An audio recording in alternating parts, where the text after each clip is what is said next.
Hello, and today we will talk about Vaishna Roy and her editorial in the Frontline published in October 2025. She argues that RSS has turned 100 this year. It is the centenary of an organization that has slowly and persistently embedded itself into the body politic, penetrating social, cultural, institutional, and administrative spheres of society, Indian society. Let's briefly talk about what is her key argument in this particular piece. The key argument is RSS has successfully projected itself as a force for national unity, a force for national unity. Its real strength lies in dissimulation. Dissimulation is nothing but hiding your true intentions, masking a sectarian agenda, concealing a sectarian agenda behind a facade of nationalism and upliftment, persuading even moderate supporters that its cause is inclusive, it's for everybody, rather than exclusive or exclusively. She argues that while RSS's focus, let's say, on creating Hindu Rashtra is often glorified, the cause to which it has dedicated the past century is deeply disturbing, one that has divided society and will annihilate the relative unity India has managed to create. Jawaharlal Nehru so presciently in 1954 remarked that the danger to India is not communism, it's Hindu right wing communalism. Yet the RSS has managed to convince its vast following that it stands really for a unified nationalism. This is undoubtedly a victory. But it is also a pointer to the organization's central trait, dissimulation. It's not merely the sung's other attributes that allow it to proselytize and permeate vast sections of the population with skill and dexterity.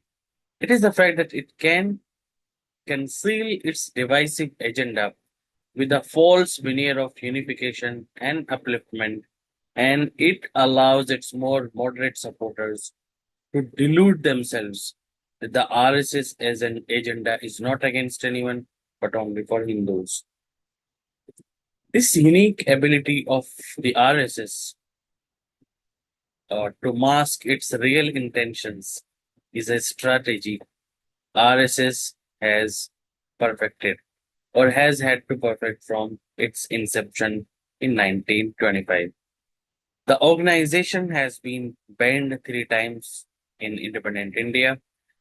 First of all, 48 in the aftermath of Gandhi's assassination by Nathuram Godse, then at the time of national emergency imposed by Indira Gandhi, and then 1992 when Babri Masjid was demolished and it led to communal riots, especially in North India. And each time RSS has responded with mollification, moderating its position and stance, and by going underground. It was only after 1990s when it gained political power, it started making very strong and powerful arguments or pronouncements. Although even then, it did not leave caution. It was cautious enough. Anything it did it through proxies, members of shadowy offshoots that don't lead back easily to the RSS. If something has been done, if a controversial statement has been made, so RSS would say, we have nothing to do with this person. Something like that. It's what the book Khaki Shorts and Saffron Flags by Tapan Basu, I think, calls the small footprints strategy. What is small footprints strategy? Ideas are planted everywhere, but in small and disguised ways. So you are going to promote your ideas, but in small quantity and in disguised forms. Now talk about camouflage strategy of the RSS. It begins with its self description as a cultural organization. So RSS calls itself a cultural organization, but author does not agree with that point. She argues the RSS usefully borrows its symbols and signifiers from religion, from Hinduism, and from India's rich syncretic culture of myths, epics, and arts, but refashioned them for a sharply political agenda. Sharply political agenda, that is Hindutva and Hindu Rashtra. Indeed, the RSS consciously shifted from the Hindu Mahasabha's Hindu Raj idea, upholding the rights of Hindus, to Hindu Rashtra, which was marked by aggressive othering of minorities, especially Muslims and Christians, and identity politics. Chapter 12 of Bunch of Thoughts, written by Guruji, the second RSS Sar Sanchalak, describes India's three internal threats as Muslims, Christians, and communists.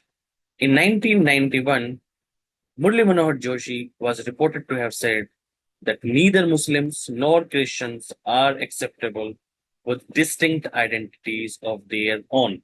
They must be Hinduized.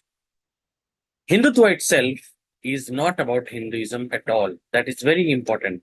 It was a fresh ideology created by Vinayak Damodar Savarkar. In his book, Hindutva, who's a Hindu, Savarkar writes that Hindutva must not be confused with the other related term like Hinduism, that Hindutva is not identical with Hindu Dharma. Hindu Dharma is different, Hindutva is different. Hindutva is a political idea, political project. And a similar argument was very famously made by Sushma Swaraj when she argued that Ram Temple movement was purely political in nature. It has nothing to do with religion.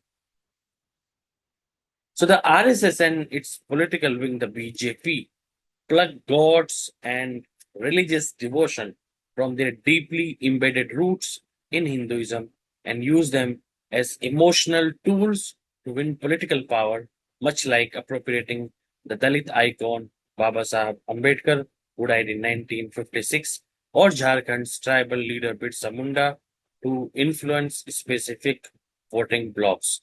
Such a blurring of boundaries is infinitely useful in an emotional and hyper religious nation and is able to routinely defeat logic or rationale. With Golwalkar, RSS began to slowly infiltrate the country's civil and military establishments. The political scientist, who also happens to be professor ingenu in political science department, Perle Kanungu, writes that by 1942, Sangh had enrolled government servants, teachers, and clerks and had set up shakhas in gun factories and ordnance depots to attract military personnel. Writing in 1963, Donald Eugene Smith spoke of the ways in which the RSS was similar to a fascist organization. Because RSS has focus on five things: militaristic discipline, ultra nationalism, and racial, cultural superiority, obsession with the past, and exclusion of minorities. These 5 points are absolutely clear: militaristic discipline, ultra nationalism, and racial and cultural superiority, obsession with the past, and exclusion of minorities.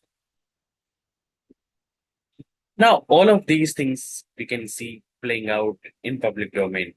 But the deception ensures or the way RSS is able to hide it ensures that the outer circle of fence-sitting supporters, even moderate supporters, or those who are not clear, undecided ones, they get attracted towards RSS and the plan of RSS, because what RSS does, it carefully cultivates certain phrases like economic progress, elimination of corruption, or efficient bureaucracy.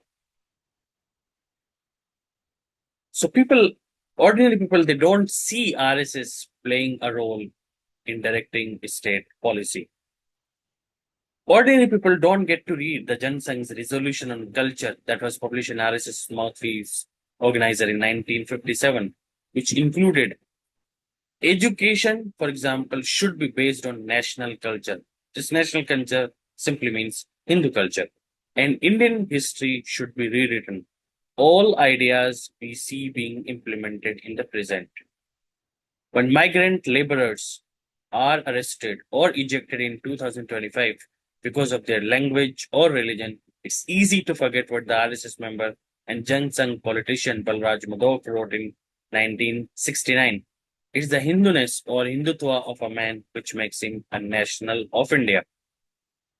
The last point, the slow, studied, and systematic progress that the RSS has made in its pursuit of political power using the twin masks of cultural pride and Majoritarian piety marks an extraordinary 100-year journey. But India's is still not a Hindu Rashtra. Muslims and Christians are still minorities with constitutional rights. The spirit of secularism, liberalism, and federalism still beats strong, and that shows an equally extraordinary resilience. The last point, exactly the last, the next 100 years, Vaishna Roy argues, will be crucial both for India and for the RSS.